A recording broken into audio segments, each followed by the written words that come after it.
Friends, I hope आप सब बहुत अच्छे होंगे। एंड ये वीडियो बहुत बहुत बहुत इंपॉर्टेंट है जिनका भी कल एग्जाम है 31 दिसंबर को। ठीक है, एग्जाम हमारा आ चुका है, तो रिसर्च में जिस जिसको इशू आ रहा है ये वाली वीडियो ज़रूर देख लेना। ठीक है, 30 मोस्ट इंपॉर्टेंट PYQs हैं जहाँ से हमारे क्वेश्चंस आ सकते हैं।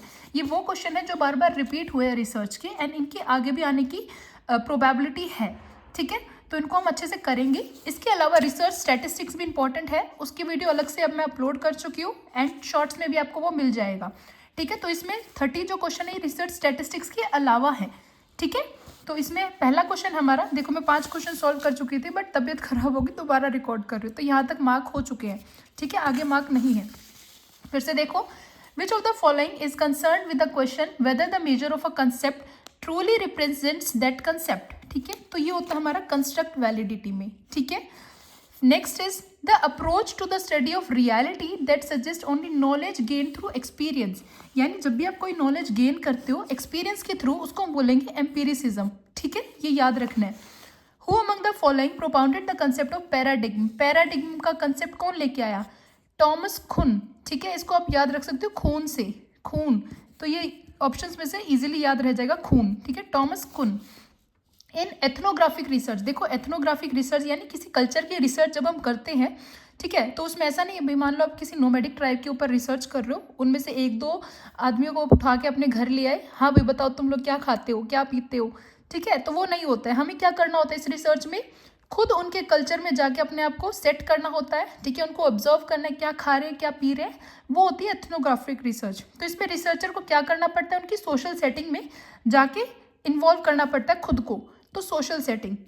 विच of the following are considered major types of qualitative research. Qualitative यानी कंटेंट हो जिसमें, 2 तरह के हैं ये, क्वालिटेटिव, क्वांटिटेटिव। क्वांटिटेटिव यानी क्वांटिटी जिसमें नंबर्स हो, 1 2 ऐसा कुछ न्यूमेरिकल चीज़ें हो, इसमें कंटेक्स्ट होता है। ठीक है, तो एक तो नॉन पर्पसिव होता है ये। ठीक है, इवेल्युएट हम इसको कर सकते हैं कंटेक्स्ट को। डिस्क्रिप्टिव होता है, डिस्क्राइब करता है, तो ADE यानी थर्ड ऑप्शन हमारा आंसर है। ठीक है, आगे मार्क नहीं है ये यहीं तक थे बिकॉज यहाँ तक मैं वीडियो रिकॉर्ड कर चुकी थी बट दोबारा कर रही हूँ। If the research is to be constructed on very young children, ठीक है, बहुत छोटे बच्चों के ऊपर अगर रिसर्च करनी है, और inarticulate persons, which one of the following method will be appropriate. ठीक है, छोटे बच्चों के ऊपर अगर हमें रिसर्च करनी है तो कौन सा मेथड अप्रोप्रिएट होगा, तो वो होगा हमारा ऑब्जर्वेशन। हम ऑब्जर्व करते हैं। ठीक है, तो इसका आंसर है ऑब्जर्वेशन। छोटे बच्चों के ऊपर हम ऑब्जर्व करके उनको समझेंगे। इंडक्टिव डिडक्टिव याद है ना, इंडक्टिव यानी इंक्रीज, डिडक्टिव यानी डिक्रीज, ये 2 थे। ठीक है, इसमें एग्जाम्पल था नोबिता था, सुनियो था, जियान था, ये स्मार्ट है, ये स्मार्ट है, ये स्मार्ट है, कंक्लूजन निकला therefore all boys are smart. ठीक है, तो ये क्या है, स्पेसिफिक।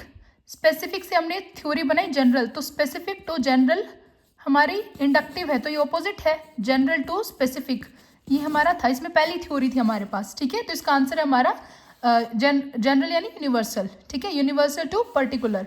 ठीक है, इसका आंसर है second option. Clear, universal to particular. Specific को हम पर्टिकुलर भी बोल सकते हैं और जनरल को हम यूनिवर्सल भी बोल सकते हैं। Which are the following research is cyclic in nature. Cyclic in nature कौन सी होती है, जो मतलब घूमती रहती है, वो होती है हमारी एक्शन रिसर्च। ठीक है, यानी प्लान करते हैं इसके ऊपर हम, ठीक है, एक्शन लेंगे, फिर वापस दोबारा कोई मतलब सॉल्व हो गया, कोई भी छोटी मोटी प्रॉब्लम जिनका इंस्टेंट सॉल्यूशन चाहिए होता है, उसमें हम करते हैं एक्शन रिसर्च। फिर अगर कोई थोड़ी बहुत कमी रह गई फिर से हम कर लेंगे, तो साइक्लिक कौन सी हमारी एक्शन रिसर्च है, तो इसका आंसर है हमारा 8th का थर्ड। ठीक है, नेक्स्ट है the study of why does stressful living result in heart attack.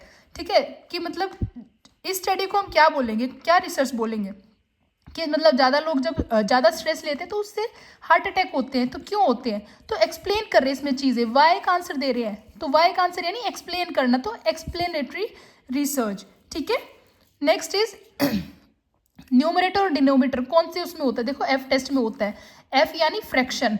ठीक है, याद रखना फ्रैक्शन। फ्रैक्शन क्या होता है, 1 नंबर ऊपर 1 नंबर नीचे, न्यूमरेटर और डिनोमिनेटर, इस टाइप जैसे 1/2 है, ये फ्रैक्शन है। ठीक है, तो ये हमारा F टेस्ट होगा। Which one of the following are referencing styles. Referencing style कौन कौन से, देखो MLA स्टाइल है, शिकागो है, APA है, तो ACD। ठीक है, इसके आगे भी होगा ऑप्शन इसका। ठीक है, इस एक पेज पे आया नहीं, ACD, ये रहा 4th, ये हमारा आंसर है। ठीक है, CC का फुल फॉर्म क्या है, देखो CC क्या है, तो ये हमारा क्रिएटिव कॉमन्स, ठीक है। रिसर्च में सीसी की फुल फॉर्म है क्रिएटिव कॉमन्स, जबकि जो ईमेल में होता है सीसी बीसीसी उसमें carbon copy, blind carbon copy होती है फुल फॉर्म, लेकिन रिसर्च का क्वेश्चन है ये सीसी, तो इसमें आएगा क्रिएटिव कॉमन्स, ठीक है, ये याद रखना है। स्कोपस क्या है, क्या चीज़ है भाई हमारी स्कोपस, ठीक है, ये क्वेश्चन भी इंपॉर्टेंट है। सॉफ्टवेयर है पीएचडी थीसिस बनाने के लिए, नहीं। Database containing abstracts and citations of academic journals, बिल्कुल ठीक, ठीक है। तो 13 का आंसर है 2 ऑप्शन, ठीक है। प्लेगरिज्म चेक नहीं करता है, उसके लिए टर्निटिन है हमारा। MHRD स्कीम विद्वान इज एम्ड एट, ठीक है, किसके ऊपर एम है इसका, creating a database and national research network, बिल्कुल ठीक, फर्स्ट ऑप्शन ही राइट है, ठीक है। A thesis statement is a thesis, जो भी हम स्टेटमेंट बोलते हैं वो क्या होते हैं, एक एजर्शन होती है, ठीक है, ऑब्जर्वेशन फैक्ट या डिस्कशन नहीं होता, एजर्शन, हम एजर्ट करते हैं, ठीक है, assertion. In a thesis figures and tables कहाँ पे होते हैं भाई, वो हमारे टेक्स्ट में होते हैं, पूरे टेक्स्ट में, ठीक है, इसमें भी नहीं होता, इसमें भी नहीं होता, इसमें भी नहीं होता, पूरे टेक्स्ट के अंदर हमारा होता है thesis, figures and tables. Identify the software, देखो सॉफ्टवेयर जो प्लेगरिज्म को डिटेक्ट करे, ठीक है, एक तो हमारा टर्निटिन है, बी ऑप्शन है, सब में ही है जो कि, ठीक है। दूसरा है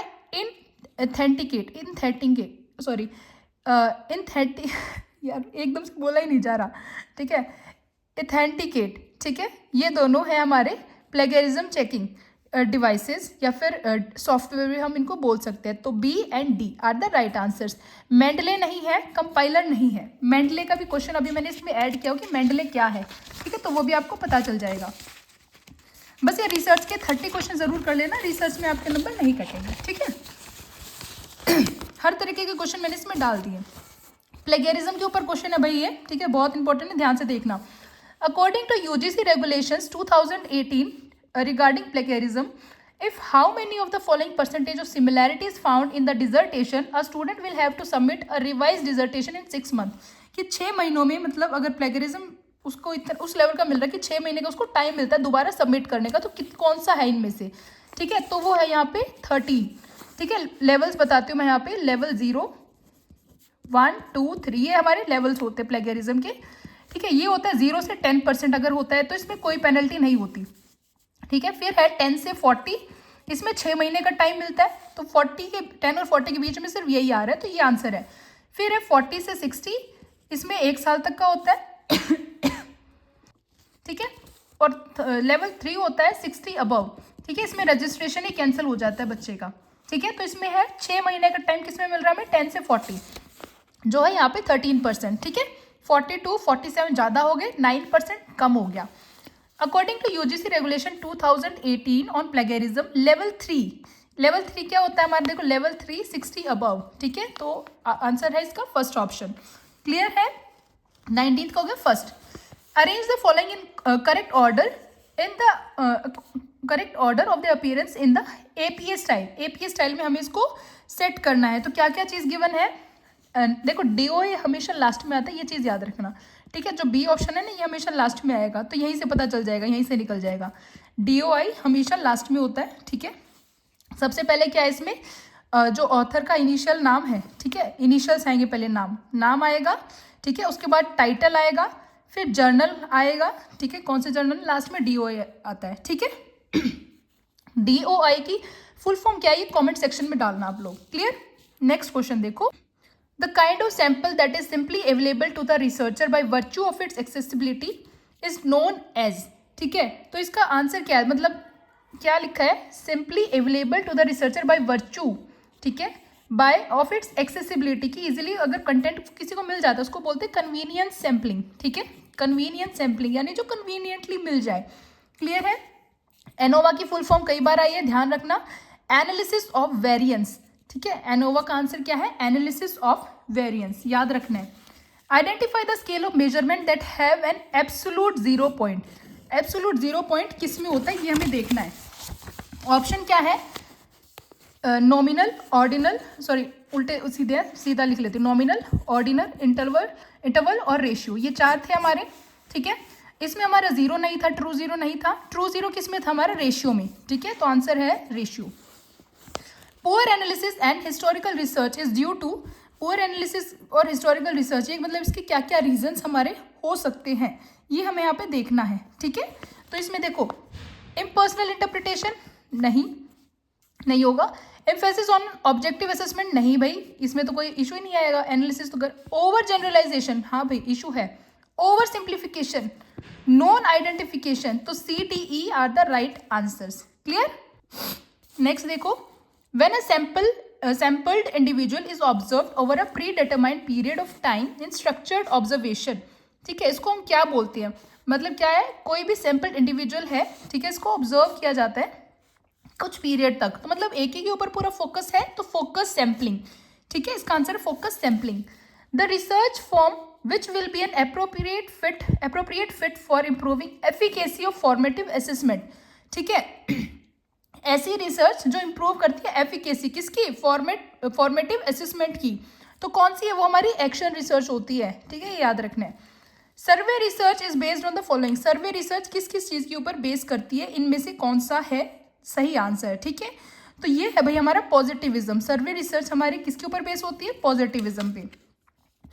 विच one of the following is an important characteristic of researchers involve in qualitative study, ठीक है, क्या क्या चीज़ें हमारी आएगी, तो क्या क्या गिवन है, नॉन पार्टीशन, रिफ्लेक्सिविटी, ट्रांसपेरेंसी, आगे क्या गिवन है वो भी देख लेते हैं, एंड एंथुसियाज्म, ठीक है, तो इसमें से क्या होगा, देखो ये रहा, नेक्स्ट ऑप्शन है एंथुसियाज्म, तो इसमें आएगा हमारा रिफ्लेक्सिविटी, ठीक है, कई बार है ना एक वर्ड बोला ही नहीं जाता, पता होता है बट बोलने चाहते हैं ना तब नहीं हो पाता, रिफ्लेक्सिविटी इसका सही आंसर है, ठीक है। 2 क्वेश्चंस रह गए हमारे, 30 इंपॉर्टेंट रिसर्च के क्वेश्चंस इसमें हो जाएंगे, इसके साथ रिसर्च स्टैटिस्टिक्स कर लेना, नहीं कटेंगे आपके यहाँ पे number. Which one of the following research is intervention based cyclic in nature, cyclic आ गया, ठीक है, कौन सी थी, एक्शन रिसर्च थी, याद आ गया, साइक्लिक एक्शन रिसर्च।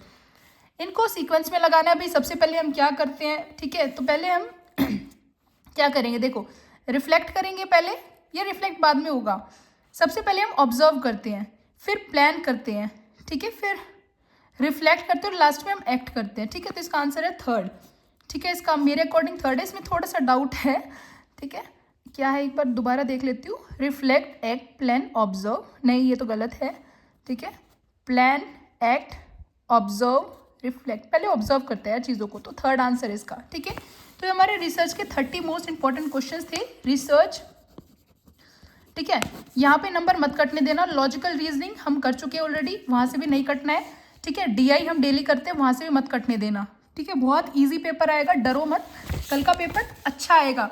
हमेशा से यही होता है कि जिनका भी पेपर सबसे पहले आता है ना वो सबसे इजी आता है, और जैसे जैसे आगे आगे डेट बढ़ती जाती है, जैसे उसके बाद 1 को है फिर 2 को है, उनका थोड़ा थोड़ा लेवल हार्ड होता जाता है, बिकॉज उनको भी पता होता है कि बच्चे ना पहले वाले पेपर देख के आएंगे, तो ये मत सोचना हमारा पहले आ गया तो हम फंस गए, नहीं, तुम्हारा ईजी आएगा, ठीक है, डीआई भी ईजी आएगी एंड बाकी यूनिट्स भी, तो अच्छे से करो, all the best and qualify करना है, ठीक है, कर डालो।